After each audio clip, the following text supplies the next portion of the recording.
Hi everybody, welcome back to my channel, Finding Yourself Again, where we focus on hope, healing, and recovery, and ultimately finding yourself and building the relationship with yourself.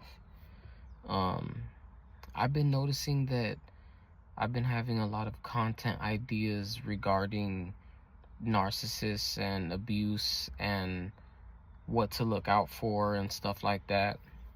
I thought that I would give a little bit different view today. I thought I would switch things up a little bit and talk about some green flags in dating and relationships. That way, not only do you have the red flags, if you haven't, you could check out my red flags video that I just dropped about a day or two ago. Go ahead and check that out, and you can see what red flags are in dating and relationships, more or less. There's about 30 on there, and today I have about 30 or so green flags.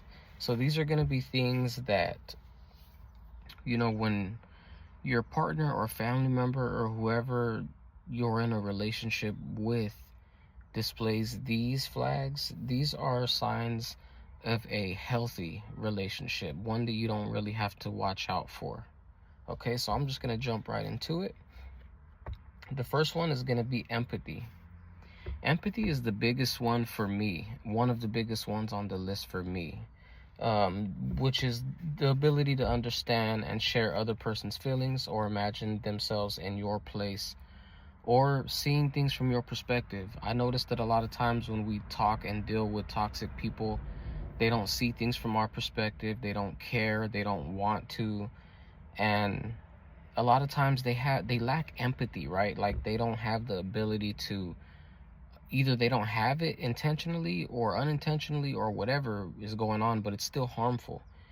And you know if you could imagine being around somebody who is unempathetic or doesn't have the ability to have empathy, you can never rely on them. You can never go to them for emotional support and validation, which is one of the big things that relationships provide. Support, emotional support, validation, love, care, affection, things of that nature, right? The next one is going to be respectful communication. This looks like active listening and validation of your feelings, and is clear, open, and honest. So it's clear, open, and honest communication and willingness to discuss problematic topics calmly and respect for your boundaries and opinions. It's pretty cut and dry, like respectful communication.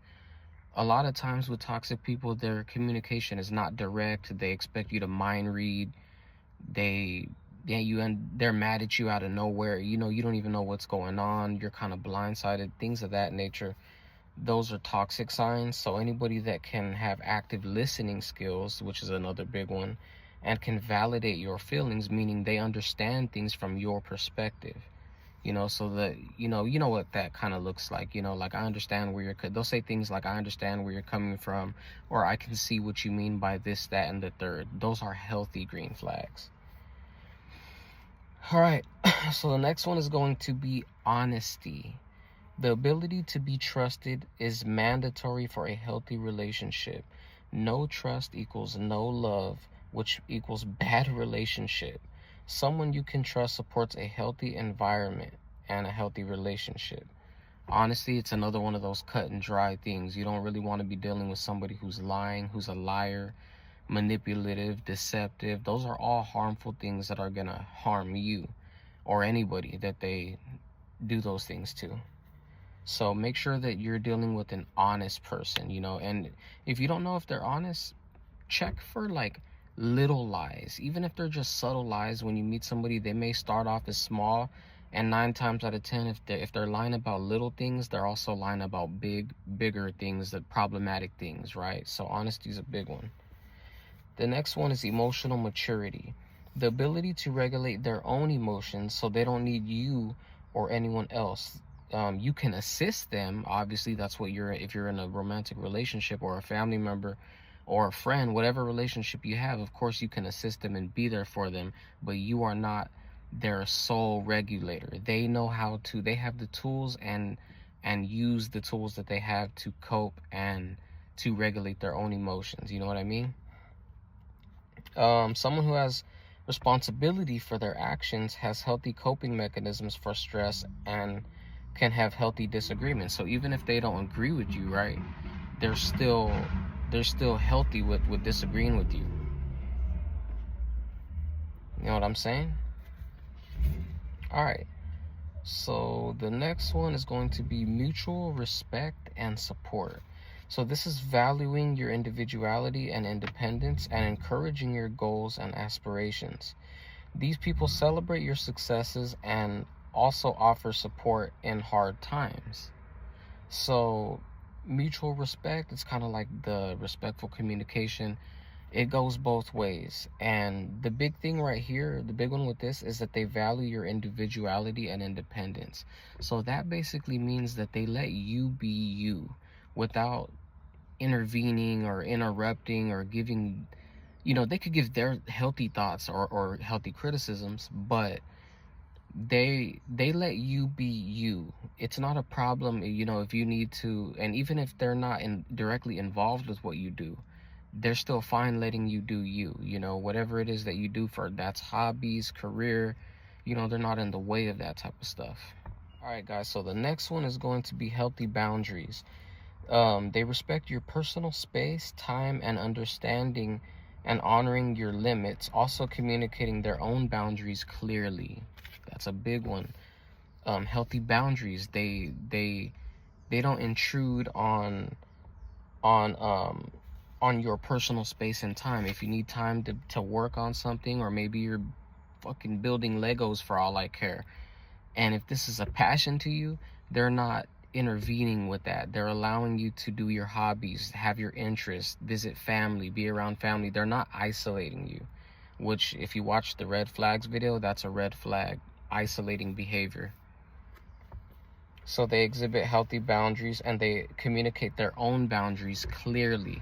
I can't tell you how many times in my past abusive relationship where there was no boundaries. I didn't really have any boundaries, so that became an issue. If I don't have any boundaries, then that's going to be an issue. The next one is going to be shared values, morals, and goals. Some people might be wondering, why would I put this one on here? And there's a big reason.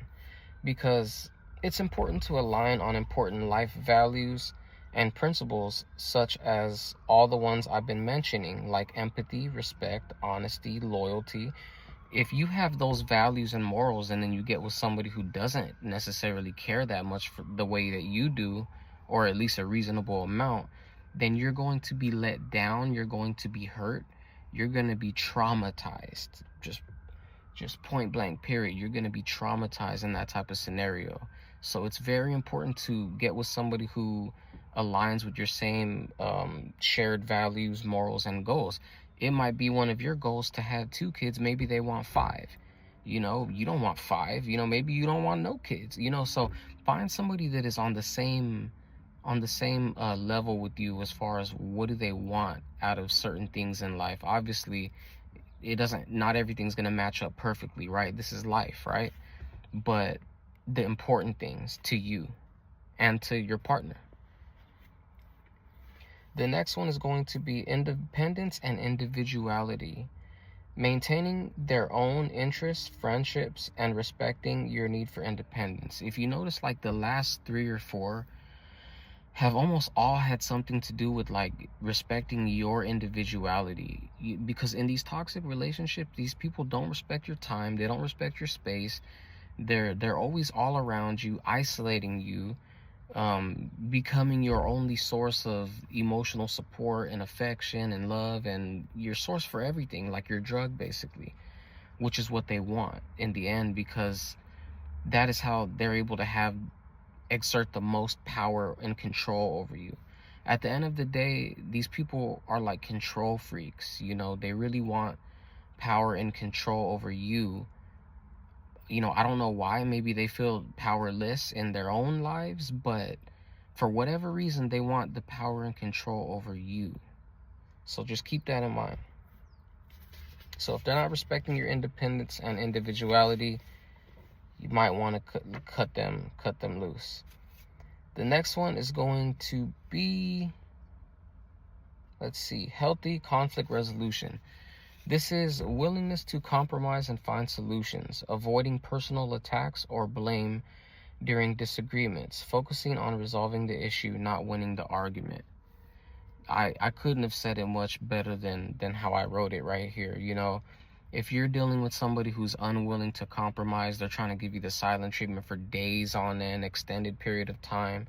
They're not trying to come to a resolve, or they go to name calling, personal attacks, stuff like that. This is a big one. You really want to stay away from these type of people. It's gonna hurt you. It's gonna hurt you. The next green flag is gonna be consistent positive behavior. Showing genuine affection and care consistently, demonstrating kindness and respect over time, of course. Their actions will match their words over time. Well, generally their actions should always match their words. But basically, consistent positive behavior. It's one thing, you have a bad day here, you have a bad day there, but really gauge on how is their behavior consistently. If you really want to know if somebody's toxic or not, or if you should can them or save them, you should think, what is their consistent behavior and how do I consistently feel around them and interacting with them? Those are the two ones you want to ask yourself. So in this green flag, it's going to be consistent positive behavior. In the other video, it's going to be consistent negative behavior. Right? So the opposite.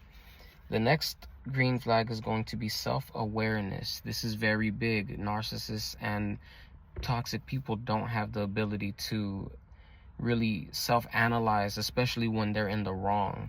So somebody that would have self-awareness, they're able to recognize their own faults, able to work on their own faults, and can have healthy introspection. Meaning when they think about their life and themselves, they know that they're not perfect. They know they can do better in some areas. They're probably not the worst person, but they know that they're not perfect. They can have healthy introspection of their own lives. They're self-aware. All right, so here are some other ones that I thought were important to put in. So I'm going to run down these real quick. I know I'm already kind of draining the time, and I don't want to have you guys on here for a whole hour. So I'm just going to run through these next ones, and you'll get the picture. The next green flag is going to be, your partner's best friend, and they have good qualities. The next one is going to be easy and natural communication. It normally seems playful, natural, and organic is what you generally want to look out for right here. The next green flag is going to be, you trust your partner's ideas and believe they come from a good place. So if they're even criticizing you, or whatever it is that they're giving you advice or information on, you feel in your heart that it's coming from a good place. They're not trying to put you down or hurt you or stir you in the wrong direction. Okay, so the next one is going to be, you would like to obtain some of your partner's qualities. Example, maybe they're patient, maybe they're really extremely empathetic, maybe they're just very kind consistently. And the reason why this is a good green flag is because if you think to yourself, gee, I would really like to be like this person, then that tells you and me that this person has a lot of good qualities about them, if you can even acknowledge that, right? The next one is going to be the ability to have logic and reasoning in arguments and debates. So this one's going to be kind of hard for some people, you know what I mean? Especially you people out there, so you know who you are.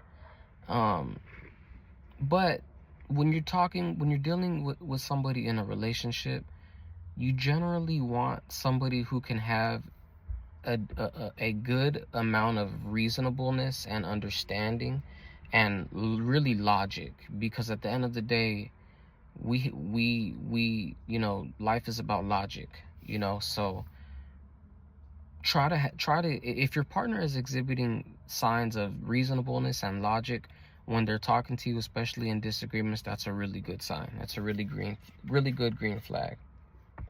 The next one is going to be you admit to each other that you think of each other when apart. It kind of goes back to what I was saying earlier with the consistent positive behavior, or it was the easy and natural communication. No, it was actually the part where I said that they exhibit showing genuine affection and care consistently, which goes along with the positive behavior. So basically, this is important because relationships require an amount of love and care and even a little bit of vulnerability too at times, right? So if you're going to be vulnerable with somebody, you want to make sure that they're caring and loving, and somebody that not only, somebody that shows it, somebody that actually physically shows it, or however, your love language is or however, but somebody that makes you feel cared about. It's really important in a relationship. And that's a green flag if they have that. The next one is going to be partner is happy for you in life when good things happen. I remember having moments before in my ex relationship where good things would happen and my partner wouldn't always feel she wouldn't always seem the happiest when good things happen to me, from either me getting it on my own or it happening at random. But she would feel happy when she would do something, like when she would be the cause of whatever good comes out of the situation. She would feel good, and it makes sense because it would boost her ego, and it would fill her up with a little bit of supply, and and show her like, hey, look at what you did, and then you would have me also giving her supply, like, hey, I'm so happy to have you for helping me, and da da da da da, blah blah blah blah blah, things like that. But this one is going to be when they're genuinely happy for your accomplishments, not just what they have helped you with. The next one is going to be your partner has confided their dreams, goals, and aspirations to you. The reason for this one is because if your partner is able to do this, then that means they trust you and they're willing to exhibit vulnerability with you, which is needed. Like I said, once again, in relationships, it's needed. Even in unhealthy relationships, it's needed. If you think about it, so any relationship, there's going to be some vulnerability needed there for the relationship to thrive. So let's go to the next green flag. It's going to be you can be vulnerable without worry of backlash. If you look at my video on my red flags, there's one of the red flags on there that's like weaponized past trauma or something like that. Basically, it's called weaponizing, where they use these toxic people. You'll be vulnerable with them about something, maybe from your childhood, or something you're insecure about or embarrassed about, and they will use that actually at a later time against you, weaponize it against you. So if you feel that you are able to trust your partner with being vulnerable, then obviously that's a good sign. The next one is you're affectionate with each other every day. This doesn't mean that you're like a porn star or anything like that. You know what I mean? This just means that you guys have some level of affection that can be shown each day. Hey, this could even be like words, I love you, I mean, if you're in a relationship with somebody, you're talking to them throughout the day. So keep a lookout for, is your partner being affectionate or are they not being affectionate? A healthy relationship is going to display affection daily. It doesn't have to be the most flamboyant affection in the world. You know what I mean? The next one is going to be never or rarely disrespectful. Things like rolling eyes and name calling. Those things are toxic, and people that don't do those things or hardly do those things are not toxic. Those people, that's a green flag. So that's kind of goes with what I said earlier, the respectful communication. The next one is going to be partner is supportive of your dreams, even if limited involvement, which is kind of like goes back to what I said earlier. The next one is during arguments, you still have confidence. Your partner cares for your thoughts and opinions and your well-being. This is important because in in healthy relationships, there's going to be disagreements. In unhealthy relationships, there's definitely going to be disagreements, probably even fights or outbursts. But the main thing is, even in healthy relationships, there's going to be disagreements, right? So it depends how you feel when you're going through a disagreement with your partner. Pay attention to how you feel and what's going on and your partner's behavior for this one. Because at the end of the day, somebody that's healthy and exhibiting a green flag in this area would give you the sense of feeling still calm and respected, and the situation wouldn't blow up out of nowhere like a lot of times in most relationships, let's be honest, they do. So that's a big green flag right there. So the next one is going to be partner has open and direct communication of feelings or concerns.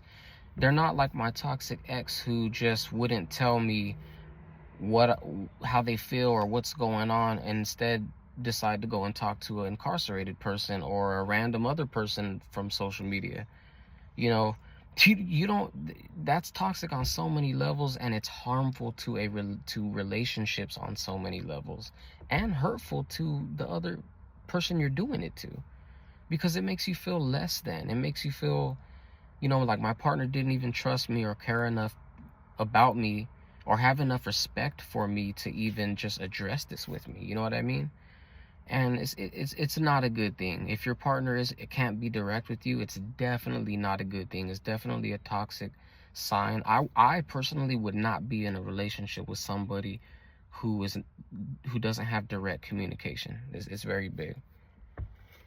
The next one is going to be your partner frequently expresses admiration for you and your characteristics. Once again, it's not one of those things where it's every day, all the time. Frequently, here and there, they express how much they care about you, how much they love you. Even if you're not the richest or the best looking or the best in shape or whatever have you, the point is they care about you and they show you frequently, often. The next one is going to be, you feel that you and your partner are teammates. Nobody's above anybody. The next one, comfortability talking about your past traumas. Going back to what I said earlier, you're able to be vulnerable. The next one is your partner is happy to talk about your interests, even if they have little to no knowledge on the topic. Kind of goes with what I was saying earlier too. The next one is respects and encourages your other healthy relationships with family and friends, doesn't isolate you.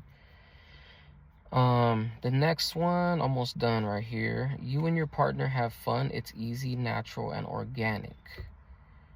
The next green flag, your partner is receptive to your ideas and tries your ideas out. Maybe not everything, but they're willing. It's the main thing. Next one is you feel great, comfortable to return to home to them. You're not anxious or worried about what awaits you at home. I've had this countless times in a toxic relationship. You never know what's going to await you at home, or you never know how they're going to respond to perceived criticism or whatever. You never know how their backlash is going to be. It's very unpredictable in these relationships, right? So somebody who has a green flag in this area, you're not going to have any of those negative, anxious, depressed feelings returning to them, right? The last one, under stress, upset, or worry, you know you can turn to them for comfort and understanding. You know you don't have to go through it alone. It's one of the biggest ones. In a relationship, you should feel like your partner is your partner, your team member, your teammate, a romantic teammate at that. You guys are there for each other, you guys care for each other, and both of you have the best interest for the relationship to be healthy. Not everybody's perfect. Some people have a little bit of red flags.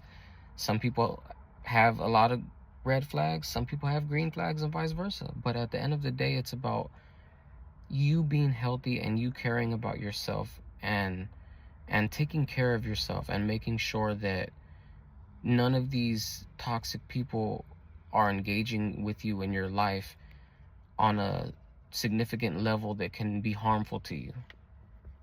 All right, so I'm gonna try to keep this, I'm gonna wrap this video up now. I hope that these green flags helped you to find your self-worth, set boundaries, and ultimately engage with healthy people to establish meaningful relationships in your life. Many narcissistic survivors can have a hard time distinguishing between red and green flags. You can use this as a tool to help you. In the end, the most important relationship is the one you have with yourself. Many of us have received significant emotional, physical, and mental abuse, and these videos should help you to navigate your relationships more clearly. If you get anything from this video, please consider subscribing, liking, sharing, and stay tuned for my next video topics, and let me know your concerns, your thoughts. Let me know about your experiences in the comment section. I just want to thank everybody at the end of the day for taking the time to watch this video. And yeah, and I want you to know to love yourself and be patient with the healing process. You know, healing and recovery and finding hope in spirituality, again, these relationships can take a significant toll on you in all of those areas, and it can really affect you. And that's why I believe that these people are truly survivors. You know, I consider myself one, and anybody that has actually been involved, you know, has had a trauma bond before, you know, stuff like that. So yeah, I hope you get something from this video, and stay tuned for the next video, guys. Thank you. Bye.